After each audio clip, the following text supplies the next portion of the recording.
Hello and welcome to all the men and women of the West. I'm Joe here with me, my co-host Stan. Hello and greetings. We're starting with our discussion of the First War of Orcs and Men. The war starts off with visible lack of control and military incompetency on the parts of Gul'Dan and Blackhand. This is very evident with how the Horde exited the Dark Portal. Initially, they had a few small skirmishes with some of the humans before rumors spread of monsters in the swamp and were dismissed by Stormwind's upper classes as being nothing but really dumb peasant stories, because the nobility honestly didn't care to an extent. They were to investigate later under Anduin Lothar, but initially Stormwind dismissed these threats as they had grown rather complacent and arrogant and vain to an extent. And I do think there's a complacency that entered into the society. Given that in the past century you've had your capital almost destroyed twice, the complacency has no place. Stormwind, the military incompetence of Gul'Dan and Blackhand is merely mentioned due to the fact that they early on banished the Frost Wolves from the Horde, and the Frost Wolves do provide a pretty strong part of the military as they have direwolf cavalry. So you've lost a chunk of your cavalry here.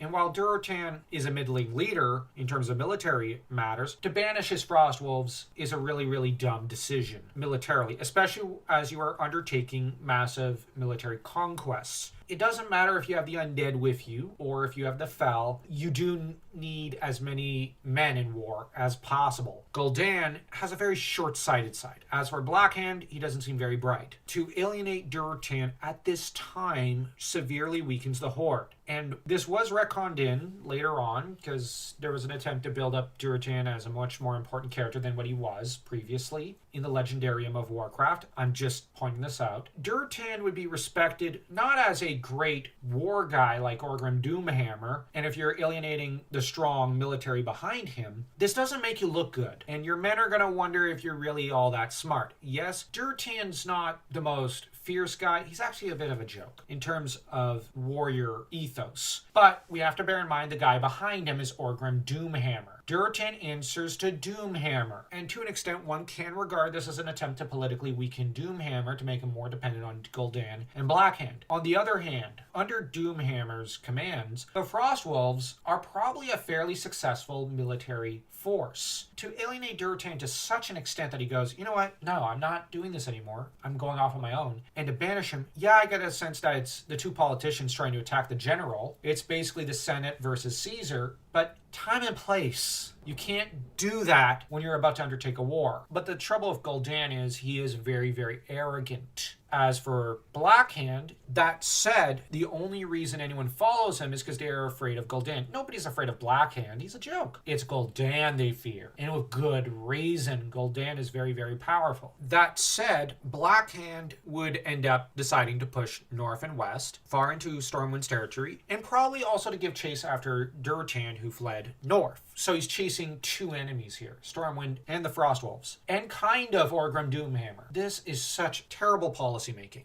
And we have to look at the Horde as a newfound nation. This is such a bad idea. But what's worst is that the Bleeding Hollow clan is ordered into Stranglethorn Vale, where they didn't realize it, but the Gurubashi tribe are. The Gurubashi initially act as though they're going to concede lands. Then, like every guerrilla force ever imagined, they kind of decide, no, we're ambushing. And they actually use probably tactics similar to the Viet Cong against the American army and completely humiliate the orcs. And the Bleeding Hollow clan has to retreat to go fight Stormwind. This is a massive concession of defeat. The first real war and conflict that is undertaken in Azeroth is a disaster for Blackhand. This shows him to be, honestly, a political fool by banishing the Frostwolves, him and Gul'Dan, I mean. And it shows military incompetence. You never go to fight in the jungles against jungle inhabitants. It's just not a good idea. Not unless you're willing to burn down the entire forest. I'm not advocating forest fires or anything like that. Far from it. Now,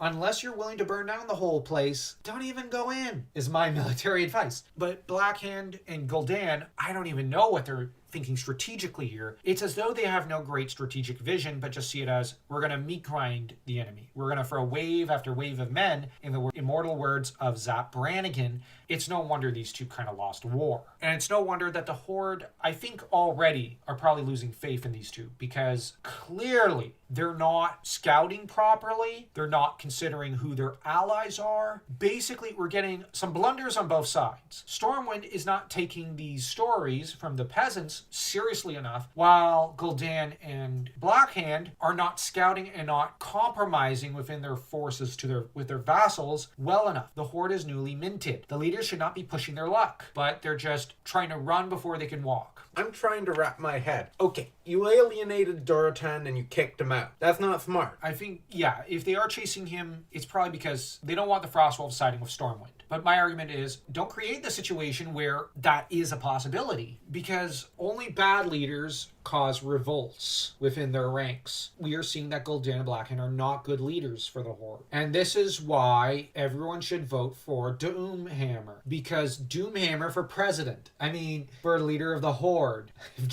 Not a good start. Largely, the orcs have the advantage of numbers and resources, so use them. Use your advantages. Don't play to the tune of the enemy, because they've already seized quite a bit of land. So I repeat, use your advantages. But they're fighting on the terms of the Gurubashi, and this is why the Gurubashi gained an early advantage and pushed them out, because the orcs were fighting on their terms, not on their own terms. the Bleeding Hollow clan was given direct orders by Blackhand to invade Stranglethorn. Therefore, he should get a lot of the blame for this poor decision. But as he's just a puppet, isn't a real warrior or general, the real blame goes to Gul'Dan, who has eyes bigger than his stomach. Yeah. Now, it won't just be mistake after mistake on the part of the leaders of the Horde. There will start to be some decent political and military decisions on their parts. It's just the early start of this war, both sides face planted in front of each other, which I will actually argue that's fairly realistic to an extent. One of my old history professors used to say, sometimes it's not about who makes the most brilliant decisions in battle, but who screws up the worst or the most. Anyways, if you enjoyed this video, don't forget to smash that like and that subscribe button, as though you're Doomhammer